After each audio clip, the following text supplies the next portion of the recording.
They laughed while my daughter sobbed, her hair falling in clumps to the floor. And as my mother called it, just a joke. I felt something inside me break forever. My name is Constance Merriweather, and this is the day my family lost me for good. The country club gleamed in the Texas sun, its manicured lawns stretching toward a blue pool that shimmered like glass. White canopies shaded the long tables, lined with platters of brisket, ribs, and gleaming silver bowls of potato salad. Every detail screamed of money and reputation, and every year I dreaded walking into it. This reunion wasn't about family. It was a stage my mother, Eleanor, set for Nathan to bask in the spotlight. Amelia skipped beside me, clutching the sketchbook she'd worked on for weeks. She had begged to bring it, eager to show her grandparents the drawings she'd filled with castles, butterflies, and portraits of our little dog. Her hair, long, honey blonde, and woven into neat braids, caught the sunlight. She kept tossing it back over her shoulder with the kind of delight only a 10-year-old can hold on to. Watching her, I swallowed the unease rising in me. She deserved to feel proud, at least for one afternoon. The moment Eleanor spotted us, her lips curled into the kind of smile that never reached her eyes. "Some of us build legacies, some just shuffle papers," she said brightly, loud enough for the cousins across the lawn to hear. A few laughed, a few looked away. My stomach tightened, but I forced myself to nod as though it didn't matter. Then Nathan arrived, late as always, like a celebrity walking into his own gala. Eleanor's face lit up, her voice a pitch higher as she gushed over him. He smirked, soaking it in, and then his eyes landed on Amelia. He tilted his head, lips quirking. "That hair looks like a doll's wig," he said, almost idly. The remark slid off the laughter around him, but it cut through me. I stiffened. Amelia shrank a little at my side. I tried to smile, tried to make it nothing, but a chill ran down my spine. Later, as Amelia showed her sketches to a few cousins, they giggled and tugged at her bracelets. "Come on," one said. "We've got a game." I started to rise, to call her back, but Eleanor's voice, sharp and dismissive, floated behind me. "Don't smother her, Constance. Let kids be kids." I froze. Amelia glanced over her shoulder, bracelets catching the light, her face lit with trust. She ran off, laughter trailing her steps, and as I watched her disappear into the crowd of cousins, a knot formed deep in my chest. Something was about to go terribly wrong. It didn't take long before Amelia reappeared, a folded napkin wrapped around her head, her face pale and tight with shock. My stomach dropped as I reached for her. The moment I pulled the cloth away, strands of uneven hair tumbled down her shoulders in jagged clumps. Her braids were gone, hacked away as if someone had taken pleasure in the destruction. Tears streamed down her cheeks as she covered her face with both hands. "Mom, don't look at me," she whispered, her voice breaking. Laughter erupted behind us. Nathan's voice cut through it, loud and smug. "Relax, it's just hair. It'll grow back." His words carried no remorse, only the satisfaction of watching the room rally around him. Eleanor stood with her arms crossed, her tone sharper than any blade. "Don't ruin the reunion over a haircut," she said, as if the sight of her granddaughter's humiliation was nothing more than an inconvenience.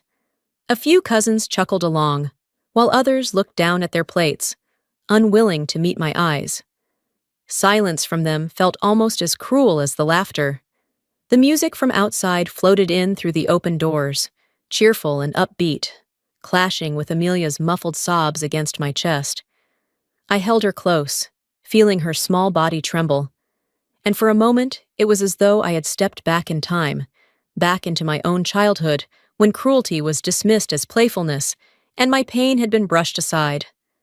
The same patterns, repeating again. As I turned, something caught my eye, a faint red light blinking from the corner of the room. A phone, recording. My pulse roared in my ears. I spun around, voice cracking like a whip. "Who recorded this?" The laughter faltered, eyes darted away, but no one answered. Their silence was its own confession, and it chilled me more than the cruelty itself. I scanned the room until I spotted one of Nathan's boys clutching a phone, his face stricken. When I demanded he hand it over, the truth tumbled out. His father had told him to film it. The sick twist in my gut hardened into certainty. This wasn't mischief or childish curiosity. Nathan had orchestrated the entire thing, ordering the kids to hold Amelia, cutting her hair with his own hands, and making sure it was captured for everyone to laugh at later. Rage clawed its way up my throat. I turned on Eleanor, my voice raw. "You let him humiliate my child!" She arched an eyebrow, unfazed. "You always overreact. Constance, it's tradition to toughen kids up." Her words hit me like a slap, dragging me back to the night of my high school prom, when my dress had been ruined with paint. Eleanor had said the same thing then, insisting I shouldn't be so dramatic. Amelia pressed herself against me, her hands trembling. "Mom, everyone's laughing," she whispered, the shame in her voice deeper than anything I could bear. My phone buzzed in my pocket. The family group chat lit up with laughing emojis and comments, treating her humiliation like comedy. Every icon was proof, our family's cruelty dressed up as humor. I tightened my grip on Amelia's hand, heat burning behind my eyes. This wasn't just a prank. It was a pattern, a sickness passed down through years of excuses and denials. I bent to her level and whispered, steady and fierce, "Never again. Not this time." I held Amelia tight, her uneven hair brushing against my arm, her eyes swollen and rimmed with red. I waited for someone, anyone, to step forward with remorse. But Eleanor only lifted her chin, her voice sharp as glass. "Don't ruin the reunion over hair." The words landed like a stone in my chest. Nathan swaggered closer, waving his phone. On the screen, the family chat lit up with laughing faces and comments that cut deeper than scissors. "Classic Merriweather humor," one read, followed by a string of crying laughing emojis. The room erupted again, not in shame, but in entertainment. My breath caught when a quiet cousin from my mother's side slipped me a glance. Her lips pressed tight. Hours later, I'd learned she had pushed the video outside the chat. By evening, it was already surfacing across Dallas, spreading faster than gossip at Sunday service. The party outside played on, jazz spilling through the doors, laughter carrying on the wind. Inside, Amelia clung to me, whispering, "Mom, don't make them mad, please." Her plea hollowed me out. Nathan leaned in, voice a low growl meant only for me. "Drop this, or you'll lose your stake in Dad's ranch. That land isn't yours, unless Mom says so." His breath reeked of arrogance. I knew then he wasn't just mocking Amelia. He was staking his power on our silence. That night, at home, Amelia refused to leave her room. She curled under a blanket, a scarf wound around her head like armor. Watching her tremble, I knew with a clarity that seared. If I stayed quiet, I'd be handing her the same life of silence I had been forced to endure. By morning, I needed answers. I pressed the children who'd been nearby until one of Nathan's sons cracked, tears streaking down his cheeks. "Dad told me to film it," he admitted, clutching his phone. The truth hit me like a strike to the ribs. Nathan hadn't just joined in. He had choreographed the entire act. Armed with this, I confronted Eleanor, my voice rising. "You let him humiliate my child." She didn't flinch. "Nathan is protecting the family name. You're the one bringing shame."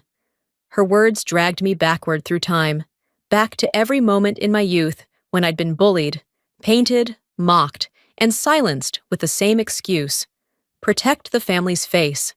When Derek came by to check on Amelia, his frustration boiled over. "Why did you take her there? You knew how your family is." But once he saw the video himself, his anger shifted. He sat in stunned silence, whispering, "My God, they did this to her?" His fury turned, no longer aimed at me, but squarely at Nathan. The final blow came during a small family dinner. Eleanor's voice sliced through the air. "That child is a disgrace. We all know it. She didn't just deny accountability. She stripped Amelia of dignity in front of everyone. Amelia hid in her room afterward, sketching herself with hacked-off hair, surrounded by jeering faces. I stared at her trembling lines, and something hardened in me. I rose, meeting Eleanor's and Nathan's eyes with a steadiness that had been absent until now. "You've already cut me out of this family," I said, my voice low and cold. "Now I'll show you what family justice really means." It wasn't a threat. It was a promise. There was nowhere left to retreat. After the night, Amelia sobbed herself to sleep, refusing even to glance at her reflection. I called Rachel, an old friend and the only lawyer I trusted. She didn't sugarcoat it. "This isn't family drama. This is assault on a minor. And you know it. Constance." Her words steadied the storm inside me. By the next day, Nathan was already poisoning the well. I overheard neighbors whispering that I was inventing the story to squeeze money, that I was trying to blackmail my own family. The rumor traveled fast, faster than truth could catch up, and I saw doubt in the eyes of people I had known for years. Then came the email. "Drop the case, or the ranch inheritance is gone." The threat carried his signature arrogance. He was willing to sacrifice land, money, anything, so long as it chained me in silence. Meanwhile, Amelia sat wordless for hours, sketching. When I peeked into her notebook, my heart cracked. A bald little girl stood beneath a cloud scribbled with the letters LOL. It was the image of her nightmare, preserved in pencil. Rachel dug deeper and uncovered a grim pattern. Stories of Nathan forcing cousins to drink until they were sick, stealing valuables, even leaving someone injured in one of his games. Every incident had been brushed away by Eleanor's excuses. This wasn't about a single haircut. It was a cycle, festering for years. That evening, I took photos of Amelia's uneven hair, each jagged line a scar. I kissed her forehead and whispered, "We're going to fight this, not just for your hair, but for your dignity." The video broke loose onto Facebook, Twitter, TikTok, within hours. The hashtag #MerryweatherPrank surged across feeds, but the tide didn't run Nathan's way. Comment after comment condemned it. "This isn't a prank, this is abuse." The world was watching now. Then Derek stepped forward, posting the clip with his own words. "This is my daughter. This is not a joke." His voice as her father carried weight, and suddenly the story wasn't just about me, it was about all of us. Strangers applauded his courage, and the scrutiny on Nathan sharpened. Not long after, my father called. His voice shook, but his words were steady. "I froze again at the reunion, but I'll speak this time. I already scheduled to give a statement to the police." For the first time in decades, he chose action over silence. Tears burned my eyes, though I kept my voice calm. "Thank you, Dad." Outside our house, cameras began to gather. Reporters hovered on the sidewalk, lenses flashing when Amelia peeked through the curtains. She broke into sobs, clutching her purple scarf to her head. I pulled the drapes closed and swore they would not turn her into a spectacle. Then came the counterstrike. Eleanor hired a powerhouse attorney and filed a defamation suit against me, calling me a liar hungry for attention. When I opened the summons, my hands trembled, but not from fear. "This is no longer just family," I muttered to myself. "This is war." That night, with the house finally quiet, I sat at my laptop. I copied the video onto 3 separate drives and typed out my statement line by line. I knew then this battle had crossed beyond bloodlines. It was truth against deception, and I was ready to see it through. The courtroom was packed wall to wall, the air heavy with whispers and the hum of cameras clicking as reporters elbowed for space. I gripped Amelia's hand, her small fingers wrapped around mine. The purple scarf pulled tight over her head. Nathan lounged at the defendant's table beside his lawyer, smirking as if this were nothing more than a business meeting. Behind him, Eleanor sat rigid, her face carved into ice, daring anyone to question her loyalty to him. When the bailiff dimmed the lights and the screen flickered to life, Silence fell. The video played in raw, unflinching detail. Amelia's pleading voice, her cries breaking through the laughter, the sound of scissors slicing, followed by the chorus of jeers. The room stilled. A woman in the front row pressed a hand to her mouth, eyes glistening. Even the judge's brow furrowed, his gavel hand resting in a fist as the footage ended. Nathan only shrugged. It was a family joke. People are too sensitive these days. His voice carried smugly across the chamber, a slap to every ear that had just heard my daughter's sobs. I rose to my feet, my voice steady but sharp. Family is not the people who laugh at your child's pain. Family is the people who protect her. A ripple moved through the benches, heads nodding. Muffled applause quickly hushed. The judge leaned forward, his tone firm as the gavel struck. This is not humor. This is assault. Gasps filled the room. Nathan's smirk faltered as the verdict was read. Guilty of assault on a minor. The punishment was clear, and the public's outrage swelled like a wave. From behind me, Eleanor's voice cracked through the silence, shrill and furious. You destroyed your own family, Constance! I turned, my reply cutting through her rage. No! You destroyed it the moment you defended cruelty. Amelia pressed against me, her head resting on my shoulder. Her voice was fragile, but hopeful.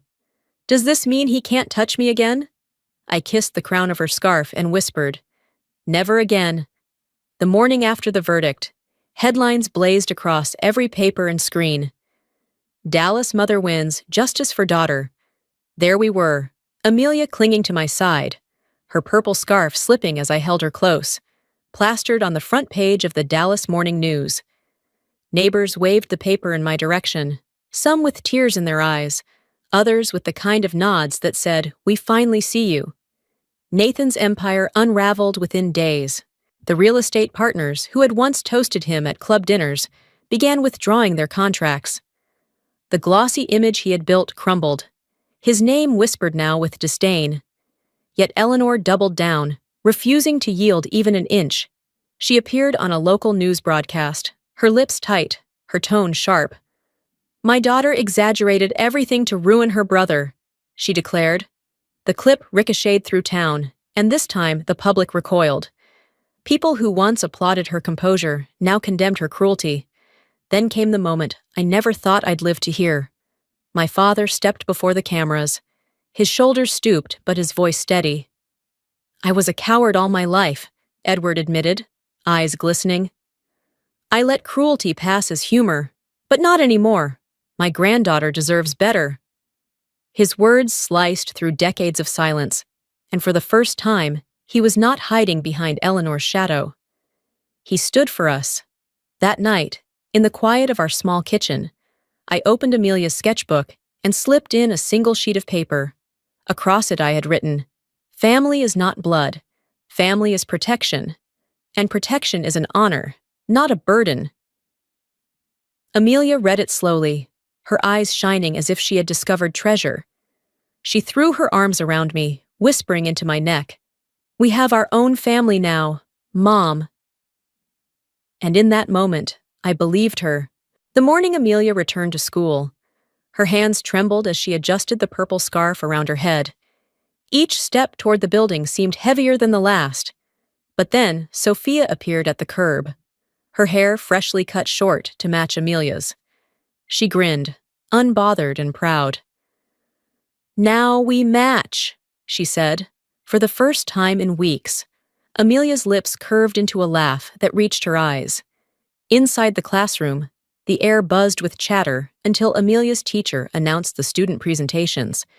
My daughter's name was called, and she walked to the front, her scarf still tied but her shoulders straight. She looked out at the rows of faces, took a breath, and began. Sometimes bullies are in your family, she said, her voice steady and clear. But you don't have to stay quiet. Telling is not tattling, it's protecting yourself. The silence that followed was broken by thunderous applause. The children clapped wildly, some teachers too, and I sat in the back corner with tears streaming down my cheeks. Pride swelled so fierce inside me, it was almost painful. That night at home, Amelia showed me her latest drawing, a little girl with short hair, standing tall beneath the sun, her mother's hand clasped firmly in hers. The lines were bold, the smile confident.